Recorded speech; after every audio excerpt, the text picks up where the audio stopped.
Good afternoon and welcome to our Oak Bend Medical Center Happy Hour podcast. My name is Donna and I am your host. I am very excited to introduce our guest today as we speak about how to protect ourselves during the holidays and actually every day in life. Elisa Smith is a corporal with the Richmond Police Department. She has been an officer with Richmond for approximately 7 years. She is inspired to take a role as a protector to help those who have been victimized. Corporal, thank you for coming on today. Our listeners need valuable information. Oh, thank you. You know, we see mail fraud and everything all during the year, but it seems around the holidays, those things seem to increase, and especially this year. We hear about it, we see it. How do we identify that something is fraudulent and what can we do about it? So when it comes to mail fraud, it's more targeted to the elderly community. The way you could identify it is the most simplest way, false advertisements. If it's too good to be true, then it's probably not what it is. You could see things of, you could win a car, you could win a house, you could get a $5,000 check. Half of those, they're scam and they're just wanting people to, give into the bait and, it'll take a turn for the worse. The more simplest way I could tell you is ignore it. Or if you do have questions, call the police. We'll be more welcome to, explain it to you or kind of look at it, research it more and be like, no, maybe this is not what it seems. This company's probably not what it seems to be. Again, just don't take the bait. Okay. I know I've heard recently that there's an IRS fraudulent thing going on that's scaring people half to death. We could see that more, the scam calls. The people will call and I'm with the IRS. I need you to pay, $500 by the end of today. I need you to go to the bank or, more simple, just log into your computer and then they'll find a way to get into your computer as well. And they'll tell you to log into your bank account. And then that's how they could steal all your information. So the IRS will not tell you to log into your bank account. Great information. So with all this online shopping, social media, advanced electronics, how do we prevent identity theft? So again, with online shopping, make sure you're on a trusted, secured website. You could also invest in a company that can monitor your credit and your identity and your bank information. So again, be careful with these websites. They're going to ask for your name, your credit card information, and some websites are not what they seem to be. So I would just monitor it very carefully. Okay, and now we have our children. Our children are all over social media. And, even with online school and all of this stuff, it's just opened up a whole new door. How do we protect our children and what do we need to know in general? So every phone should have some type of parental controls. One of the parental controls can allow you to give permission if a child wants to download a certain application, a certain app. Get familiar with the apps that they have on their phone, monitor their phones. And it goes back to talking to them, about stranger danger, how dangerous it can be if you give out your personal information. I always say encounters with strangers in public are just as dangerous as encounters with strangers on social media. Okay, because we hear a lot of these kids getting on, I'm not real good at this, TikTok, Snapchat, and all of this stuff. And we know there's predators out there. What do we need to tell our children? The false promises, these strangers could say, oh, I could, give you this in return of this. And it's just, at the end, it's not going to be worth it. And I think these kids need to understand that, like in the moment, it might sound like a good deal, but in the long run, it's not going to be a good deal. The sad thing I have noticed is we're seeing more and more children coming up missing for whatever reason. What do we need to do as parents, grandparents, and just the community as a whole to prepare in the case of our children coming up missing? So, unfortunately, it does happen. If it's your child, just remember to keep, updated photos of them, dental records, even fingerprint cards to keep for yourself. Be aware of your surroundings. Tell your children to be aware of their surroundings. There is a website called KidsSmart, ending with the Z.org, and it gives tips for parents on how to prevent abduction. It gives them tools and scenarios and questions, to participate with your children. In the event that something like that happens, your children can already come up with a plan on how to escape that. Is it good to keep current pictures of your children and all of that also? Yes, updated pictures of your children, again, the dental records and fingerprint. Contact your local police agency. They could have a fingerprint system, and it's not like we're going to keep the fingerprint on file for our safekeeping. It's more for the parents. Parents keep it so they could have it in the event something does happen. Okay, and does Richmond PD do fingerprinting? For kids, for the parents, yes, we do. Okay. Have the little fingerprint cards. Okay, wonderful.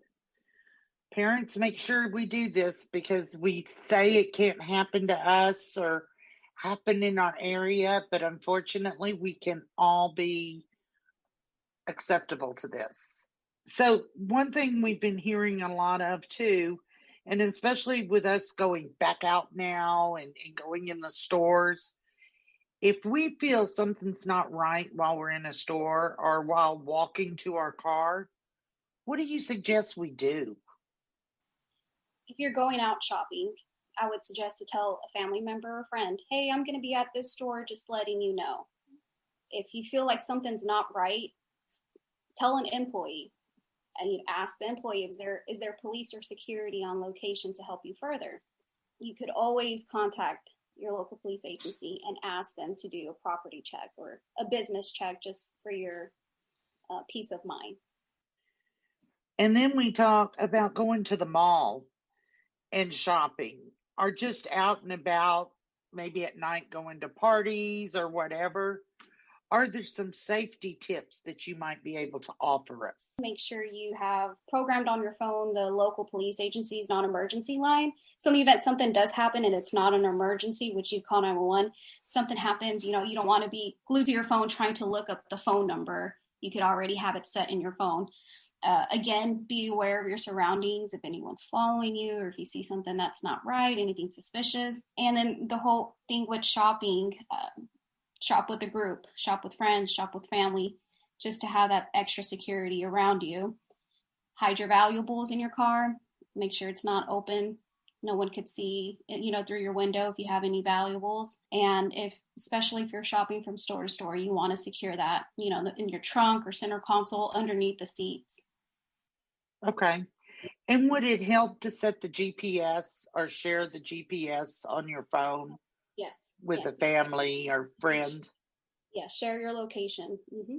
I don't know if I want my husband to know I'm in Dillard shopping. And with the holidays coming up and all the gift giving and gift buying, how do we keep our home safe? So don't leave any valuable items in your car. Make sure you secure your vehicle, secure your home every time you're leaving or at night. Don't advertise to these burglars what you have inside your home. And what I mean by that, you come home with a fancy new TV. You just don't want to throw the box out in the corner. It seems so easy, but you want to break it down and kind of, stuff it, show it in that trash bin. So you don't want people to know what you have inside your house. It can make it a target. And with that being said, I do want to mention the Richmond Police Department does have a program called SNAP, and it stands for Serial Number Awareness Program. So it goes back to, you get your house burglarized and property's been stolen. Majority of the cases that police are given, there's no description of what was stolen and no serial numbers to match the items that were stolen. So this program is a crime prevention initiative developed by the Richmond Police Department to help police recover valuable possessions taken in burglaries. It is designated to disrupt the flow of stolen goods and ultimately reduce the chances of being burglarized in the future. So this is a form that you could create yourself. Basically record your properties, like the serial numbers that are attached to it, store the form in a secured place in your home, or even give it to a friend or a family member to have in the event that's something that does happen. If it does happen, you get burglarized, you'll have a copy of the form, and it'll be easy for the police to say, okay, this is stolen, this is serial number. We could get, go to the pawn shop and, more identify information that that's what your property was. And also, nowadays people don't want to write on the form. So it's like take pictures of your, the brand new computer you bought or the tablet, serial numbers that goes with it. So to keep a record of that would really help. Awesome. And everybody take the time to do that. It's great also for a fire, for theft, or anything, especially if you're trying to recover through insurance or have the police. It makes their job so much easier. So it's bad enough to have someone break in your house and steal your items. But what happens if you're in the house while someone is breaking in? Very scary situation. I'd recommend you lock yourself in your bedroom or bathroom or closet and call 911. Remain calm while talking to the 911 call taker, just so they could get information and dispatch the police right away. And it always helps to give more information other than your address. For example, what subdivision you're in, if there's a gate code, any vehicles in your driveway, the color of your house, anything to make it easier for the police to get there right away. Great advice. So you don't want to go try to defend yourself unless that's the last resort. Yeah, we try not to, but at the last resort, yes. You have the right to defend yourself in your property. Just, however, keep in mind your life and your family's life is more important than your property, than any property. Right. So is there one thing, as you're out there and in it every day, what is the one thing that you want to tell our citizens, or how we can help you? Just something that you wish you could tell everybody. This is your time. There's a lot of things that we could do for the community to help the police and, vice versa. When it comes to the people being burglarized, invest in a camera. I think that could help everyone, your neighbors, that could help, anything if something like that was to happen. Even if you're not the victim, your neighbor could be the victim. And if you invest in security cameras, that would help a lot. And they're so affordable nowadays, because we even see on social media, the Ring doorbells are picking up so much stuff. Yes. So those really do help y'all. Yes, it does. Yes. Okay, awesome. Is there anything else you want to tell us? Not that I can think of. I'm going to put you on the spot today. Right. I want to thank you and all your fellow officers who serve with you for what you contribute to this community and keeping us safe and giving up your holidays to make sure that we're having good holidays. Thank you, thank you, thank you. We at Oak Bend really thank you for your support that you give to us and how you come in and help us all the time. And we do appreciate that. I want to thank you, Corporal Smith, for joining us today. And a big thank you to our listeners for tuning in. Beginning now, set an intention and a relentless focus on living your life as the greatest person you can be in all situations. I also want you to take the time at some time during this holiday. If you see a police officer or first responder, stop and tell them thank you. They really deserve the gratitude. Please make sure and join us next week. Thank you and have a great evening.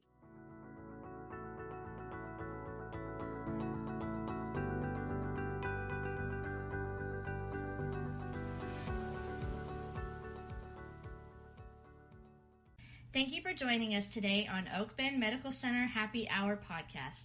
We hope you enjoyed today's broadcast and invite you to email us at oakbendhappyhourpodcast@obmc.org with any questions or topics that you would like for us to cover. Remember, you can find us here each Friday at 5. Until next week, be mindful and stay healthy.